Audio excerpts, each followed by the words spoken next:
नमस्कार, आदाब, सत श्री अकाल, जय भीम, जोहार। मेरा नाम है नवीन कुमार। अगर हम आपको कहें कि दिल्ली से केजरीवाल राज चला गया तो आप मानेंगे? अगर हम कहें कि दिल्ली वालों के लिए बिजली पानी फ्री के दिन खत्म होने वाले हैं तो मानेंगे? अगर हम कहें कि सरकारी स्कूलों में गरीब बच्चों के लिए गोयनका और डीपीएस जैसी शानदार पढ़ाई के दिन जाने वाले हैं तो मानेंगे? हमको पता है नहीं मानेंगे, लेकिन मानने की तैयारी कर लीजिए, क्योंकि दिल्ली से केजरीवाल की सत्ता का अंत होने जा रहा है। मोदी सरकार ने इसकी तैयारी कर ली है। मोदी की प्रचंड लहर के बावजूद दिल्ली में केजरीवाल के हाथों दो बार बुरी तरह दुर्गति के बाद बीजेपी ने पिछले दरवाजे से दिल्ली पर राज करने की पक्की तैयारी कर ली है।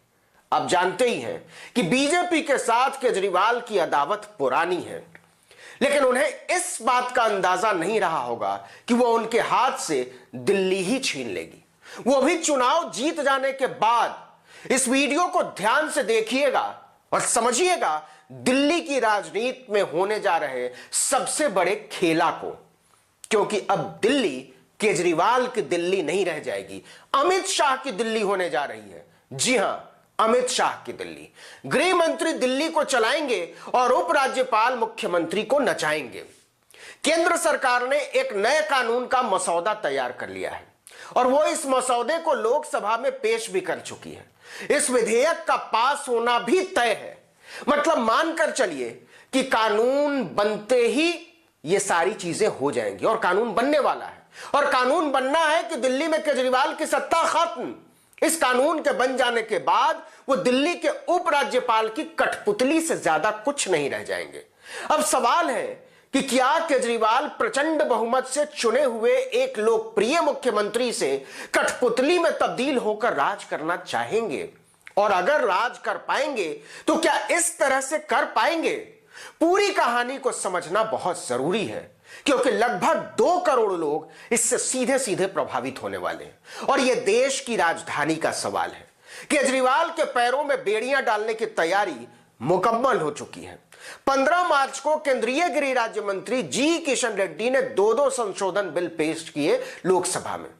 पहला बिल जो पेश किया है उसका नाम है राष्ट्रीय राजधानी क्षेत्र दिल्ली सरकार संशोधन बिल 2021। यह बिल कहता है कि इसके कानून में बदलने के बाद दिल्ली में सरकार का मतलब आधिकारिक तौर पर उपराज्यपाल हो जाएगा।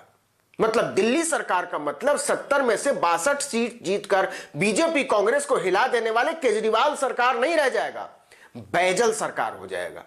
अब पूछिए बैजल कौन? तो गूगल कर लीजिएगा, पता चल जाएगा। दिल्ली सरकार का मतलब आपकी सरकार नहीं, बैजल की सरकार हो जाएगा, वो भी बिना चुनाव लड़े। और यह आधिकारिक तौर पर होगा जब भी कानून बनेगा विधानसभा से, कानूनी तौर पर। और बैजल या किसी भी उपराज्यपाल का बॉस कौन होगा? गृह मंत्री। मतलब आज की तारीख में अमित शाह। केजरीवाल के हाथ से दिल्ली की सत्ता छीन लेने वाला यह कानून आगे क्या कहता है इसको भी समझिए। दूसरा संशोधन विधेयक कहता है कि दिल्ली विधानसभा जो भी कानून बनाएगी, पास करेगी, उसे लागू करने से पहले अनिवार्य रूप से उपराज्यपाल की मंजूरी लेनी होगी। और उपराज्यपाल विधानसभा से पास किसी भी कानून पर रोक लगा सकते हैं, अपने पास रोक कर रख सकते हैं जब तक चाहे तब तक। यह कानून आगे कहता है कि दिल्ली के मुख्यमंत्री, मंत्री और यहां तक कि विधानसभा रोजमर्रा के प्रशासन के लिए कोई नियम नहीं बना सकती और न ही विधानसभा के पास किसी घपले घोटाले की जांच के लिए कमेटी बनाने का अधिकार होगा। केवल इतनी ही बात नहीं है, नया कानून बन जाने के बाद पुरानी जितनी भी जांच कमेटियां केजरीवाल या शीला दीक्षित या इसके पहले के किसी और मुख्यमंत्री ने बनाई है, सब गैर कानूनी हो जाएंगी। मतलब अगर अब तक बनी किसी जांच कमेटी में सामने आया है कि किसी कंपनी ने सड़क ठीक से नहीं बनाई है या सरकारी खजाने को चूना लगाया है या जनता के साथ धोखाधड़ी की है या बिजली बिल ज्यादा वसूला है, तो उस रिपोर्ट का कोई मतलब नहीं रह जाएगा, बाइज्जत बरी। मोटे तौर पर कहें तो केजरीवाल उपराज्यपाल के रबर स्टैंप में तब्दील होकर रह जाएंगे। वो उनकी मंजूरी के बिना एक कदम नहीं उठा सकेंगे। कहा तो वो इस वादे के साथ चुनावी राजनीति में उतरे थे कि दिल्ली की जमीन पुलिस सेवाओं और पब्लिक ऑर्डर पर दिल्ली सरकार का अधिकार होना चाहिए। और कहा मोदी जी ने उनसे दिल्ली सरकार कहलाने का अधिकार ही छीनने की तैयारी कर ली है। केजरीवाल बोल ही नहीं पाएंगे कि मेरी सरकार ने यह नियम या कानून बनाया है। सरकार का मतलब होगा उपराज्यपाल, अभी बैजल सरकार। इसका सीधा मतलब यह है कि नरेंद्र मोदी और अमित शाह उपराज्यपाल के जरिए दिल्ली पर राज करेंगे। जैसे चाहेंगे कानून बनवाएंगे, जैसे चाहेंगे जांच करवाएंगे और जिस कानून पर चाहे रोक लगाएंगे। सीधे सीधे कहें तो केजरीवाल को अमित शाह के इशारे पर नाचना होगा। ऐसा कोई भी कदम जो अमित शाह को पसंद नहीं, केजरीवाल गलती से भी नहीं उठा सकते। केंद्र के इस फैसले पर संग्राम छिड़ना तय था, सो छिड़ चुका है। गृह मंत्री अमित शाह ने कहा कि यह बिल सुप्रीम कोर्ट की व्याख्या के मुताबिक राष्ट्रीय राजधानी क्षेत्र में संवैधानिक योजनाओं के प्रति जिम्मेदारी को परिभाषित करेगा।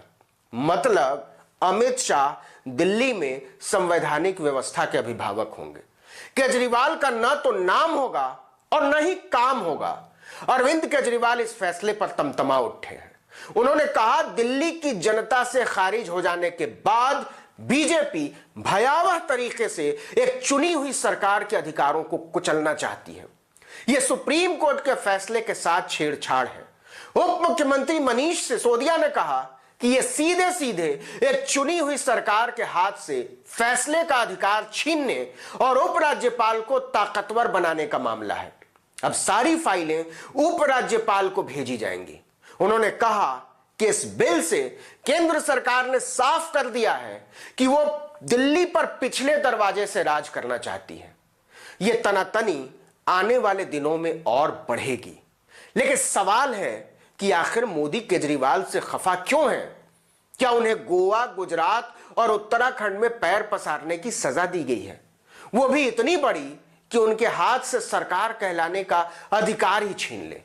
जो भी हो, लेकिन इस कानून के बाद दिल्ली के राजनीति में पहले जैसा कुछ भी नहीं रह जाएगा। सवाल सिर्फ इतना है कि क्या केजरीवाल उपराज्यपाल और गृह मंत्री के रबर स्टैंप की तरह दिल्ली में काम करना चाहेंगे, और अगर नहीं तो उनके पास विकल्प क्या है? इस वीडियो में इतना ही। लेकिन अगर आपने आर्टिकल 19 इंडिया को अब तक सब्सक्राइब नहीं किया तो फौरन कर दीजिए, बेल आइकन दबाइए, घंटी जैसी एक छोटी सी आकृति बनती होगी सब्सक्राइब करने के बाद। लाइक कीजिए और कमेंट करके बताइए हमारा वीडियो आपको कैसा लगा। शेयर कीजिए फेसबुक पर, ट्विटर पर, इंस्टाग्राम पर, और हमारा फेसबुक पेज आप जानते हैं आर्टिकल 19 इंडिया, उसको भी लाइक कर लीजिए। वीडियो को तो लाइक कीजिए ही कीजिए, हमारे फेसबुक पेज पर जाकर भी लाइक बटन जरूर दबा दीजिए। नमस्कार।